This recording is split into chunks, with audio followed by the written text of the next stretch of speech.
ফেব্রুয়ারির ২৮ ফেব্রুয়ারি সেদিন যমুনার আকাশে কালো মেঘ জমেছিল। যমুনার প্রতিটি ইটের কণা, বালিকণা, সিমেন্টের কণা কান্নায় ভেঙে পড়েছিল। কারণ সেদিন যমুনা ছেড়েছিলেন ডক্টর ইউনূস।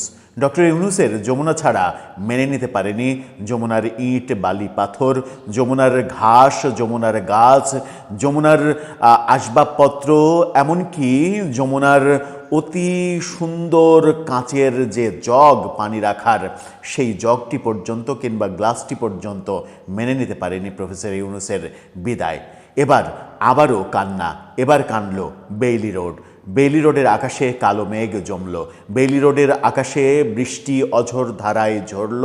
কারণ বেইলি রোড থেকে বিদায় নিলেন প্রফেসর ইউনূসের প্রধান সহযোগী, প্রধান হাতিয়ার, সাবেক অন্তর্বর্তীকালীন সরকারের চিফ যিনি প্রেস সেক্রেটারি, সেই প্রেস সেক্রেটারি বিদায় নিলেন। এবং বিদায় বেলায় যেভাবে তিনি বেইলি রোডকে বিদায় জানালেন, সেই বিদায় জানানোর পদ্ধতিতে আরও বেশি কান্নায় ভেঙে পড়ল বেইলি রোড। বেইলি রোডের আকাশের মেঘ আরও কালো হলো এবং বেইলি রোড যেন হাই হাই করে বলল, হায় আল্লাহ শফিক ভাই, আর কটা দিন থেকে যেতে পারতেন, আর কটা দিন থেকে যান না, আর কটা দিন কি থেকে যাওয়া যায় না। দর্শক, সাবেক সরকারের, অন্তর্বর্তীকালীন সরকারের বিখ্যাত প্রেস সেক্রেটারি শফিকুল আলম, তিনি সরকারি বাসা ছেড়েছেন, বেইলি রোডের সরকারি বাসা ছেড়েছেন। বাসাটা ছাড়তে তার অনেক কষ্ট হয়েছে, সেই কষ্টটা ফেসবুকে লিখেছেন এবং যেভাবে বিদায় জানিয়েছেন, এভাবে বিদায় সম্ভবত সদ্য বিদায় সদ্য বিয়ে হওয়া কোনো কনে, সেই কনেকে মাও বিদায় দেয় না, কিংবা কনেও বাবার বাড়ি থেকে এভাবে বিদায় নেয় না, যেভাবে বেদনার্ত হৃদয় নিয়ে তিনি বেইলি রোড থেকে বিদায় নিলেন।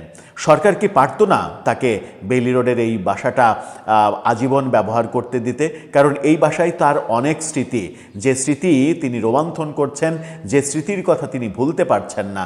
সরকার তো পারত এরকম একজন বিজ্ঞ মানুষ, এরকম একজন দেশ সেরা মানুষ, এরকম একজন মানুষ যিনি বিগত সরকারের সমস্ত কর্মকাণ্ড পৃথিবীর কাছে তুলে ধরেছেন, পৃথিবীর সবাই তাদের কাছে ছুটে এসেছিল সব কিছু উজাড় করে দিতে। বিগত 1.5 বছর আমরা বাংলাদেশিরা কারো কাছে যেতে হয়নি, সবাই আমাদের কাছে এসে যা চেয়েছি তাই দিয়ে গেছে। এবং দিয়ে যাওয়ার কারিগর হিসেবে, কারিগরের প্রধান হাতিয়ার যিনি, তাকে বোধহয় রাষ্ট্র এটুকু সম্মান জানাতেই পারত। এ কারণে কি আমরা সেই রাষ্ট্রকে, সেই সরকারকে বলবো, ধিক সরকার, ধিক। দর্শক, প্রেস সেক্রেটারি শফিকুল আলম সাবেক সরকারের, তিনি তার বেইলি রোডের সরকারি বাসা অবশেষে ছেড়েছেন। ছাড়ার সময় ফেসবুকে যে বক্তব্য দিয়েছেন, সেই বক্তব্যের বিষয়বস্তু দেখে পড়ে অনেকে হয়তো ডুকরে কেঁদেছেন, অনেকে হো হো করে হেসেছেন, অনেকে ট্রল করেছেন। গণমাধ্যমের খবরের রসদ তৈরি হয়েছে। গণমাধ্যম এই ব্যাপারে কি বলছে, তিনি ফেসবুকে কি লিখলেন, গণমাধ্যমে কেন এটা ফলাও করে প্রচার করা হলো, চলুন একটু জেনে দেখি এই ভিডিওতে। যিনি কিনা সামনে দ্য ওয়াদা নামের একটা পত্রিকা নিয়ে আসছেন, ইংরেজি পত্রিকা।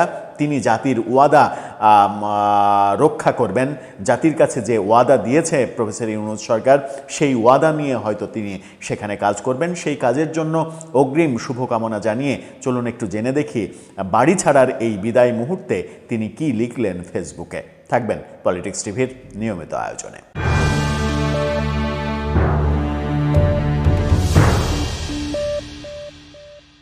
দর্শক, বলছিলাম শফিকুল আলম তিনি সরকারি বাড়ি ছাড়ার সময় যে আবেগ ঘন পোস্ট, বর্তমানে গণমাধ্যমগুলোর আদতে তো কোনো নিউজ নেই এখন। বেশিরভাগ গণমাধ্যম, সব না, কিছু ভালো গণমাধ্যম তো রয়েছে, বেশ কিছু গণমাধ্যমের সোর্স হচ্ছে ফেসবুকের পোস্ট, আবেগ ঘন পোস্ট, অমুকের এই বিষয়ে আবেগ ঘন পোস্ট, এই ব্যাপারে অমুক সমন্বয়ক এই বললেন, অমুক সমন্বয়কের পেট ব্যথা হয়েছে, অমুক সমন্বয়ক বাথরুমে গিয়ে 10 মিনিটের জায়গায় 12 মিনিট অতিক্রম করে ফেসবুকে এসে যা বললেন, নিউজের ধরনগুলো যেন সেরকম হয়ে গেছে। সেরকমই একটি নিউজ চলুন জেনে নিই। সেই নিউজের শিরোনামটা আপনারা দেখে নিন। সেখানে বলা হচ্ছে, বিদায় বেইলি রোড, অন্তর্বর্তী সরকারের প্রেস সচিবের আবেগ ঘন পোস্ট।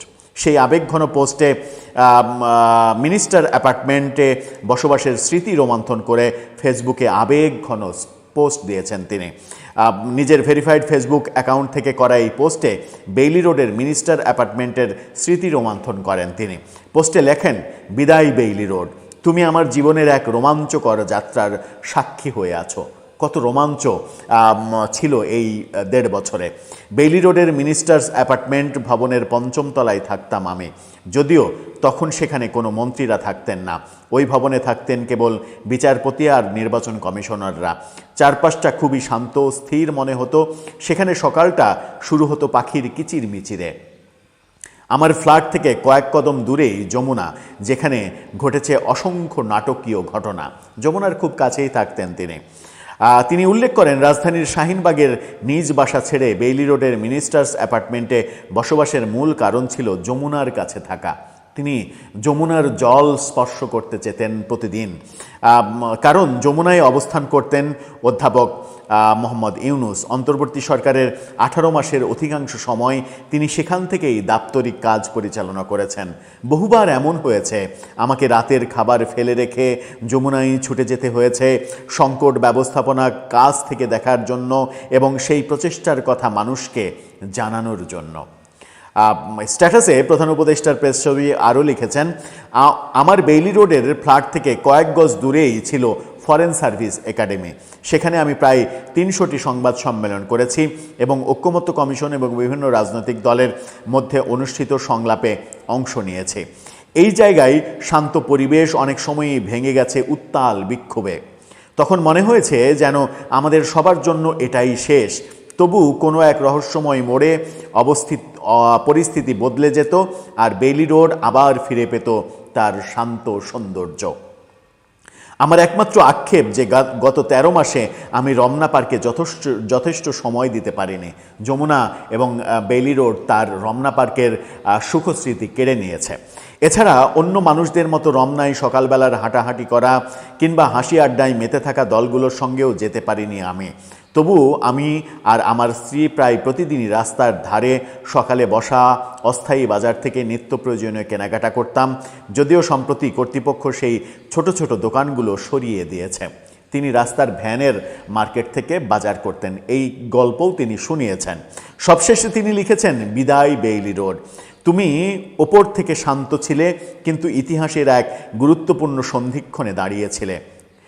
2024 সালের 13ই আগস্ট অন্তর্বর্তী সরকারের প্রধান উপদেষ্টা অধ্যাপক ইউনূসের প্রেস সচিব হিসেবে নিয়োগ পান বার্তা সংস্থা এএফপির বাংলাদেশ ব্যুরো প্রধান শফিকুল আলম। তারপরে তিনি সেই বাসায় ওঠেন এবং সেখানে তার পোস্টটা আপনারা দেখে নিন। সেখানে তিনি 28টি ছবি সংযোজন করেছেন।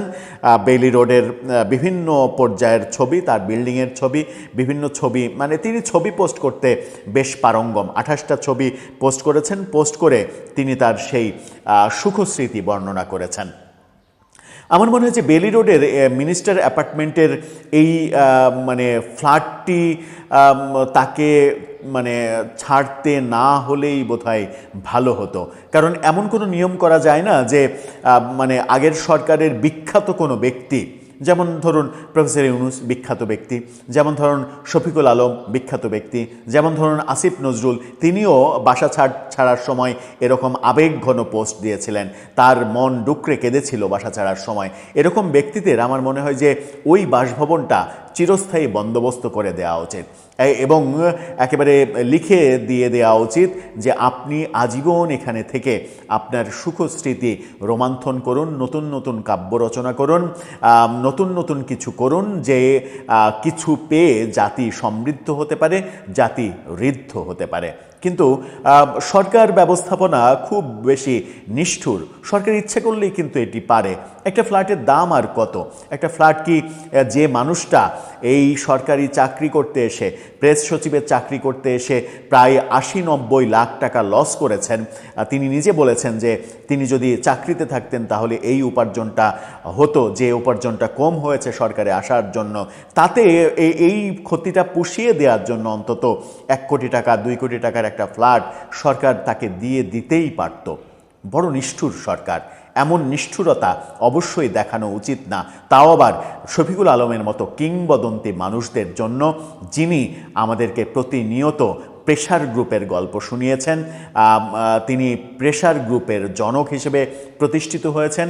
মব গ্রুপ বলে কোনো কিছুর অস্তিত্ব অস্বীকার করেছেন এবং প্রেশার গ্রুপ যেগুলোকে বলেছেন সেই প্রেশার গ্রুপে 9 ঘন্টা অবরুদ্ধ হয়ে থেকেছেন মাইলস্টোন কলেজে গিয়ে তিনি নিজেই।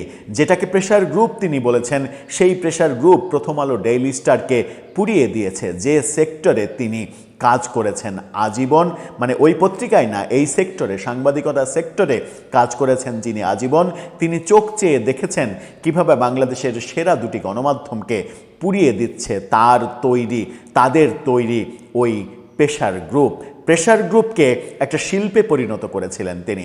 এই জন্যই বাংলাদেশের ইতিহাসে চিরস্মরণীয় হয়ে থাকবেন যে বাংলাদেশের ইতিহাসে একদা প্রেশার গ্রুপ নামে একটা গ্রুপ ছিল, যে গ্রুপের জন্মদাতা ছিলেন আমাদের বিখ্যাত শফিকুল আলম ভাই। তিনি ওয়াদা নতুন একটা পত্রিকা করছেন, আমরা অপেক্ষায় আছি সেখানে কোন কোন ওয়াদা তিনি পালন করেন, কোন কোন ওয়াদার বরখেলাপ করেন এবং কেমন সাংবাদিকতা তিনি সেখানে করেন। কদিন আগেই খালেদ মহিউদ্দিন ঠিকানায় তার টকশোতে, খুবই জনপ্রিয় তিনি, খালেদ মহিউদ্দিন বললেন আমরা দেখতে চাই যে সেখানে গিয়ে তিনি কোন ধরনের সাংবাদিকতা করেন।